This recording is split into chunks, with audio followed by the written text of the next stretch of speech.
Добар ден и добре дојдовте во Засади желба подкаст. Ова епизода разговараме со Дарко Саздов, член на Советот на експерти во МАПАС, агенција задолжена за супервизијата на капиталното финансиско пензиско осигурување. Дарко има повеќе од 20 години искуство во финансиите и финансиската контрола.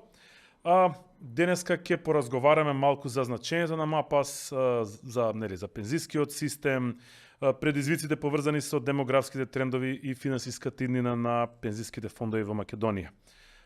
Се надам дека од вас ќе слушнеме и корисни совети, препораки за младите и нормално малку едукација во однос на тоа да ни објасните за важноста на пензиската заштита. Добре дојдовте официјално. Добре ве најдов. Благодарам на можноста да го доближиме капитално финансирано пензиско осигурување до нашите граѓани, до јавноста. Се надевам дека оние што не знаат дополнително ќе бидат запознаени, а оние што веќе знаат ќе ги потсетиме за капитално финансирано пензиско осигурување со оглед на тоа што ова е задолжително пензиско осигурување и голем број од граѓаните веќе се членови во нашиот систем. Ја многу сакам да разговарам за пари, без разлика дали е тоа кога се штедат, кога се добиваат, па и кога се трошат. Обично ми е кеф, така што на темата сме. Одлично. Ќе се потрудиме да им го доближиме на нашите граѓани, особено што секаде каде што ги користите од останалите финансиски инструменти, тоа го правите доброволно.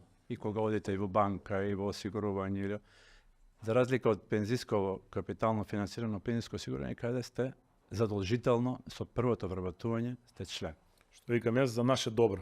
Да си се пазиме од себе си. Така е, за третото доба. Така е. Еден од производите на пензиската реформа е МАПАС, нели? Агенција за супервизија на капиталното финансиско пензиско осигурување. Што ви се рекло како на пето оделенец да му се објасни. Може ли нас да ни го објасните или на гледачите, значи за каква институција станува збор, што е МАПАС и со што се занимава? Така. Вака, агенцијата основите се воспоставени со реформата на пензиското осигурување уште во 2002 година. Регулаторот предвидел и регулативата дека потребно е да има агенција која ќе врши супервизија и ќе го поттикне развојот на капитално финансираното пензиско осигурување. Значи, во тој момент се воспостави идеја дека е потребно да има пензиско осигурување кое ќе се темели на 3 столба. Првиот столб е она што го имаме генерацијска солидарност, тоа е првиот столб од каде што веќе тековните пензионери земаат пензија од фондот на ПИОМ. И останите 2 столба се капитално финансирано пензиско осигурување, односно вториот столб е задолжително капитално финансирано пензиско осигурување, а третиот столб е доброволно пензиско осигурување, капитално финансирано пензиско осигурување. Со тоа се воспостави агенција која ќе врши супервизија на целиот тој процес на од уплата на придонеси преку инвестирање на средствата на членовите и нивна исплата на пензии. Идејата кога е воспоставена агенцијата е да врши супервизија на дневна основа, односно така речи вообичаено да се врши вонтеренска и теренска супервизија. Односно на дневна основа да се гледаат како се уплатјат придонесите, како истите се инвестираат, за понатамошна фаза да видиме како се исплаќаат тие. Целта на агенцијата втора е исто така транспарентност на системот.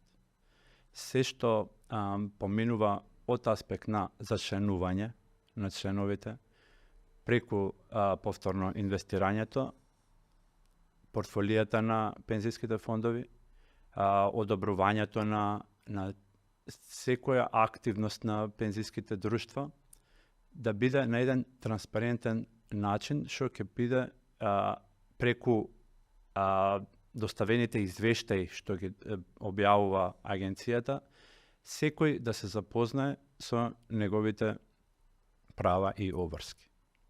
Во принцип, се да тече како што е предвидено. Така е. И граѓаните да се безбедни, и нивните средства и заштита да е безбедна, и тоа нели да има самоиздржливост, да биде целиот систем. Така. Колкави се ингеренциите на МАПАС во управувањето со пензиските заштити на граѓаните? Ингеренциите се на агенцијата се воспоставени со закон за за задолжително капитално финансирано пензиско осигурување. Во него се во детали предвидени кои се обврските на агенцијата. Значи, повторно, целиот тој аспект на контрола на пензиските друштва и на пензиските фондови. Значи, целосно агенцијата има обврска да го следи работата на пензиските друштва од аспект на одобрување на членови на управен одбор, одобрување на членови на надзорен одбор, одобрување на раководните функции, важните функции што се извршуваат во рамките на пензиските друштва. Тоа значи дека низ агенцијата поминуваат секој член што е одговорно лице во пензиските друштва, низ еден фитен пропер Face control. Контрола, баш така, од аспект на тоа дека е потребно соодветни кадри што ќе работат во капитално финансирано пензиско осигурување. Понатаму агенцијата има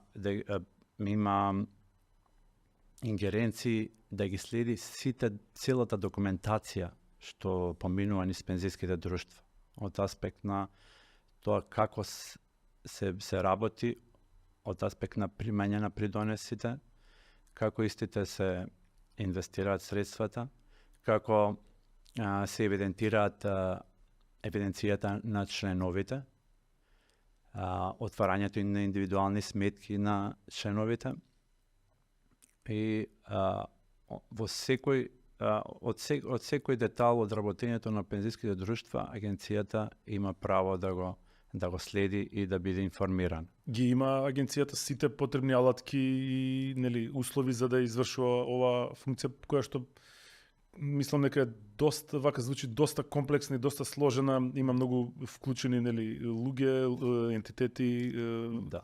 Комуникацијата мора да биде веројатно на едно повисоко ниво. Апсолутно, значи тоа е целта на агенцијата, постојано да се доедуцира и да се градат капацитетите на агенцијата.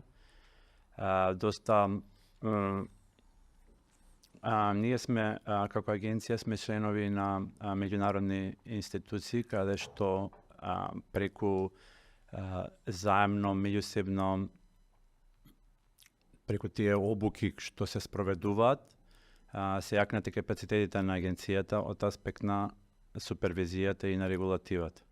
Така што агенцијата ги има сите потребни капацитети за контрола, за супервизија и регулатива.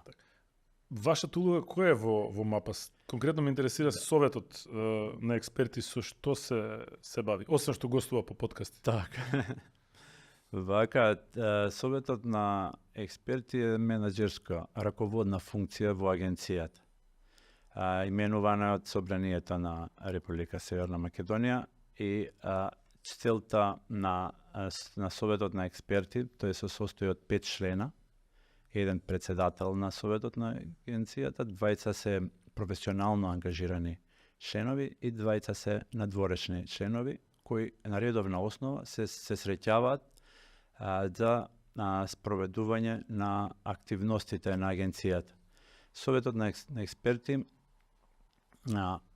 ја следи работата на стручните служби.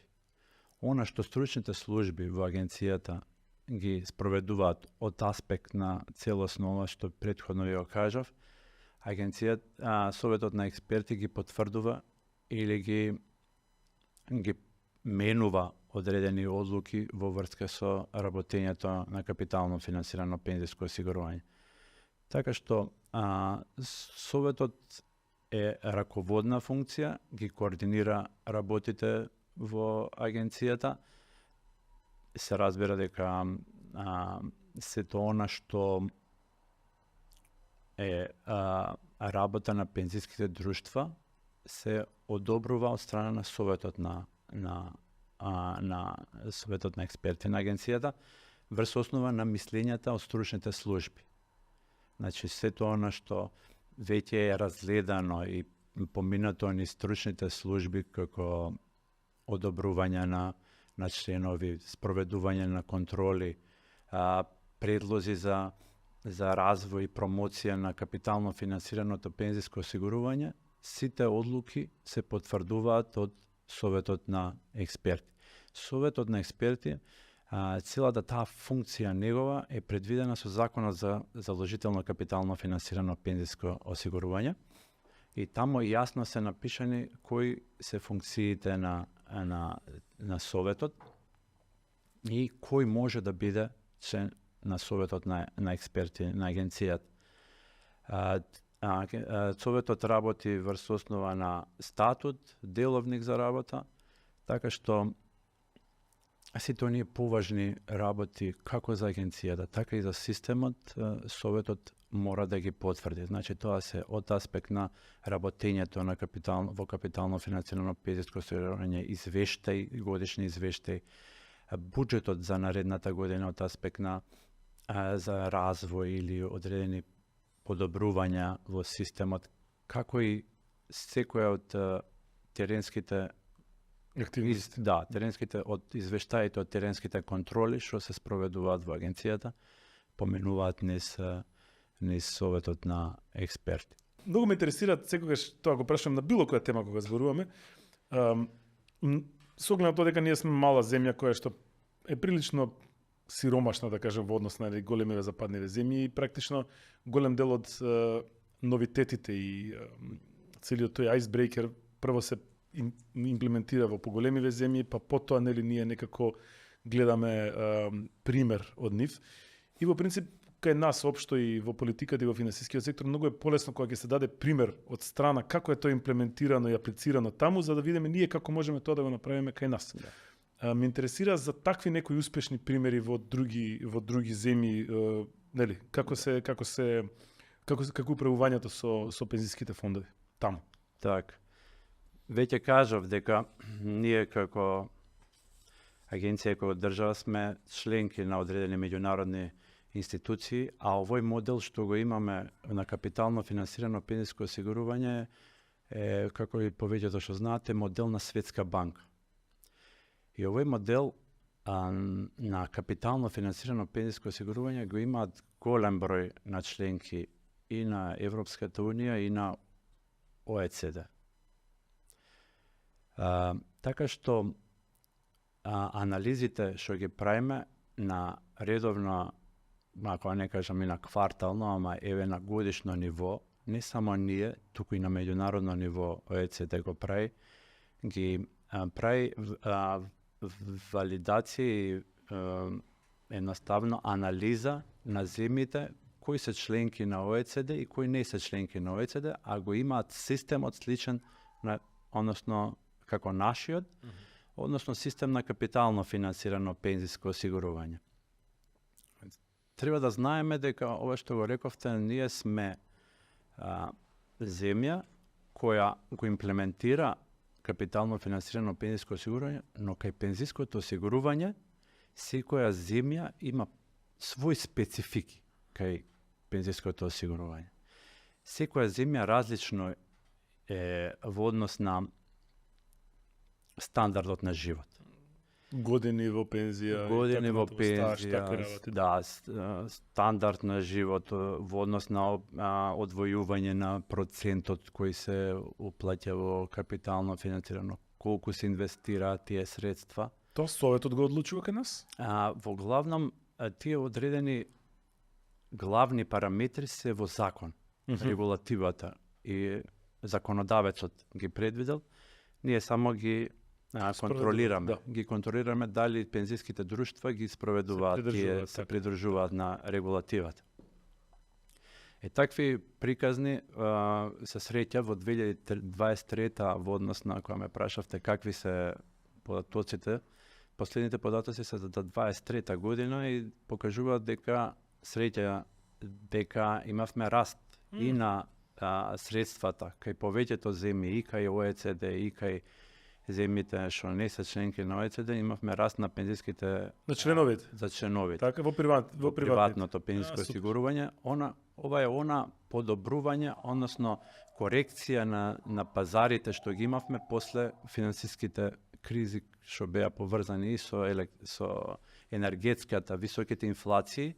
Едноставно берзиве сега во 23-та се стабилизира и покажа кај сите земји раст на средствата, што е корисно за членовите, а исто така и приносите на скоро сите земји покажа високи реални или номинални стапки на раст. Во главном, од тоа што кај слични системи имаме од аспект на тоа што во однос на портфолијата, бидејќи инвестицијскиот принос произлегува од инструментите. Тоа се акциите, односно акциите оние што даваат принос променлив. Така. И обврзниците кои се со фиксен принос.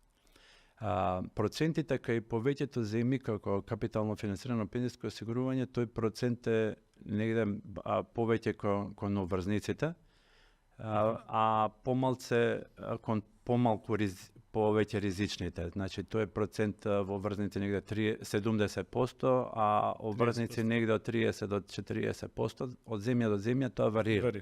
Но растот на берзите покажа дека имаме кај повеќето земји кај голем број раст на средствата и принос кај на номиналниот принос кај пензиските фондови.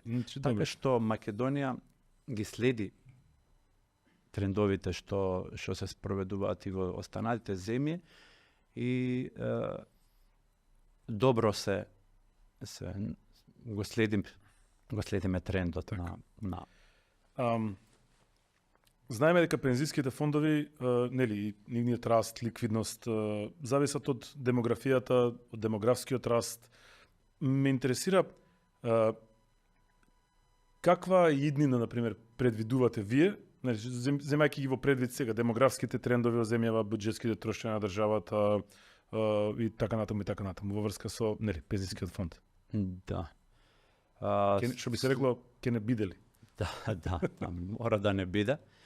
Но трендовите во однос на демографијата се позитивни за населението, но се, да кажам, предизвици за пензиското осигурување.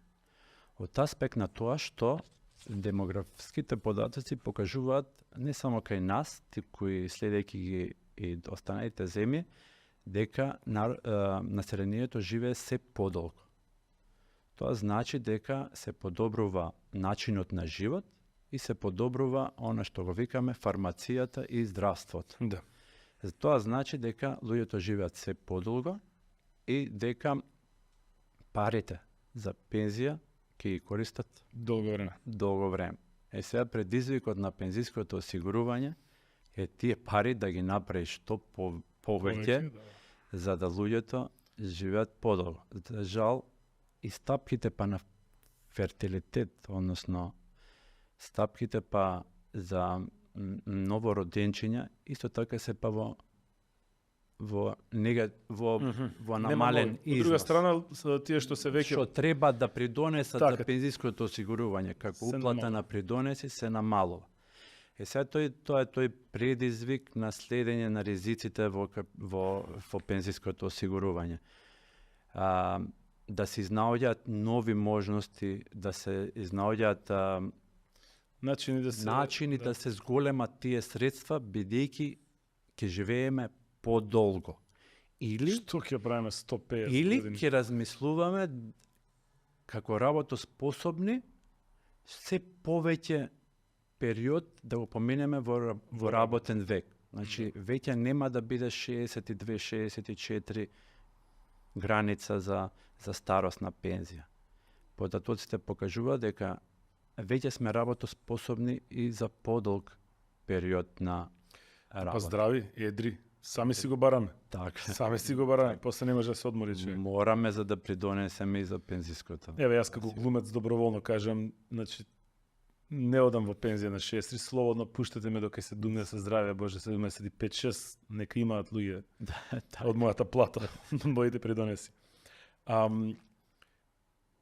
Планови за следен период, активности од ваша страна? Да. Како совет, нели? Да. Веќе и како совет и стручните служби изработеа и работеа изминатиот период, имаме доста проекти кои ни се како пред нас, така што ви кажав, ова капитално финансирано пензиско осигурување се состои од два дела. Акумулација, која сме во овој период сега, кога уплаќаме придонеси, каде што просечната возраст на членовите во капитално финансирано пензиско осигурување е негде околу 37 годишна возраст. И се уште ние во овој систем ги акумулираме средствата и ги инвестираме што повеќе. Тој дел на акумулација, и вториот дел е она која се прави деакумулација, односно исплата на пензии. Во делот на акумулација имаме доста предлози што би можеле да бидат исто така предизвик за зголемување на средствата. Тоа се оние идеја што веќе повеќето земји го имаат имплементирано. Тоа се да се формираат, моментално имаме портфолио кое е балансирано согласно регулативата. Вака поедноставно да објаснам. Моментално регулативата предвидува портфолио кое е поставени лимити за инструменти каде ќе можат пензиските друштва да ги инвестираат средствата. Но во овој период тековен се покажа дека ист фонд не може да одговара и за младите, и за повозрастните. Значи не одговара секоја облека за секој. Така е. Тој мислам дека најголемиот предизвик да се направи. Најголем предизвик. Сега. Она што е предизвик е дека веќе, тоа што ви кажа, веќе имплементираат одредени земји да се направат фондови врз основа на животни циклуси. Тоа се така наречени life cycle портфолија, односно до одредена возраст да биде инвестирано во поризични инструменти, каде што вие до периодот на пензионирање имате доста голем период средствата да ви се оплодат и да сите тие корекции на финансиските пазари ги пребродат. Потоа имаме среден период негде од 40 до 55 возраст членови, каде што тука би можело да биде некој балансирано портфолио помеѓу ризични и така наречени безризични инструменти, и после над 55 би било инвестирање во безризични инструменти, како што се во врзници, во државни обврзници. Така што тоа ни е веќе воспоставена регулатива како идеја за едни предизвици. Се разбира останато, тоа е новини, доста се работеше изминатиот период и на показателите за макроекономска стабилност, кои веќе ги воспоставивме и се објавени на нашата интернет страна. Гледате како финансискиот сектор изминатиот период многу брзо технолошки се развива, таа финтек технологија, па се трудиме и ние во аспект на агенцијата да ги следиме тие трендови. Користиме доста алатки за транспарентност на системот од аспект на тоа што и сега веќе воспоставени алатки за проверка, секој член може да се провери во кој пензиски фонд е. Потоа има доста на нашата интернет страна на mapas.mk има сите податоци од аспект на тоа пак колку членови има, како се движи Деталите, принос да, од сметка од цената единица, каде што работата на работата на пензискиот систем. Така. Така што покрај тоа и делот што го имаме во предвид и делот на деакумулација. Значи веќе воспоставени се продукти согласно регулатива, но се уште постојат нови модели, идеи кои ги разгледуваме, кои би биле така интересни за имплементација од аспект на исплата на пенсии. Така што тоа се некои предизвици, има уште многу, ама во интерес на... Да, тие се у принцип најглавните. Најглавните моментално. Таман го спомнавте муабетот за младите, односно за различни модели, во зависност од кој кога почна да штеди. Ваши препораки до младите и општо до граѓаните, граѓаните на Македонија во однос на пензиските фондови и друштва? Да. И за штедата општо? Така. Во главном, доста работиме на таа финансиска едукација што ја проведуваат и пензиските друштва заедно со агенцијата и се трудиме на тие финансиски едукации што повеќе младите да ги запознаваме со системот за капитално финансирано пензиско осигурување. Тоа што постојано го збориме дека младите треба да знаат дека се задолжителни членови на капитално финансирано пензиско осигурување и дека со првото вработување се стануваат членови. Им го пренесуваме дека секоја единка во човечкиот вид се дели, поминува низ 3 фази во својот живот. Односно, првата фаза е пред брак, за време на брак и после живот почна. Добро, значи имало повеќе. Немало. Јас мислам за тие 3 фази ги зборам. Јас од аспект на пензиското јас од аспект на пензиското им пренесувам. Ми отидеме непаметот на... Да. Првата фаза е фаза на учење. Односно, каде што човекот учи, се едуцира, стекнува вештини, ставови, мислења за одредени. Потоа делот на работење. Тука веќе он работи, заработува и штеди. И тука он создава место или се труди да го подобри општеството, односно местото каде што живе. И третата фаза е фазата на пензионирање, односно каде што ги користиме благодетите од она што сме го создале подобрување на општеството. Така што во таа трета фаза треба што повеќе да ги користиме благодетите од претходните 2 фази. Затоа и укажуваме дека сите сме дел од таа секој сме дел една алка од еден синџир кој треба да го подобриме тоа општество или секој колку што може да придонесе за подобрување во нашето. Сите сме дел од јас го кажувам, clockwork, односно часовник механички во кој што практично секој забец има своја функција и своја важност за целото тоа да работи прецизно, точно и да има чоколада за така е, со цел да го подобриме и општеството и местото каде што живееме. Така. Ви благодарам многу. Има ли нешто уште што не ве прашав, а би сакале да го спомнеме? Па, има многу работи, но се разбира, веројатно и јас многу пропушти во ова, ама се надам дека ќе имаме повторно можност, па ќе се потсетам, па...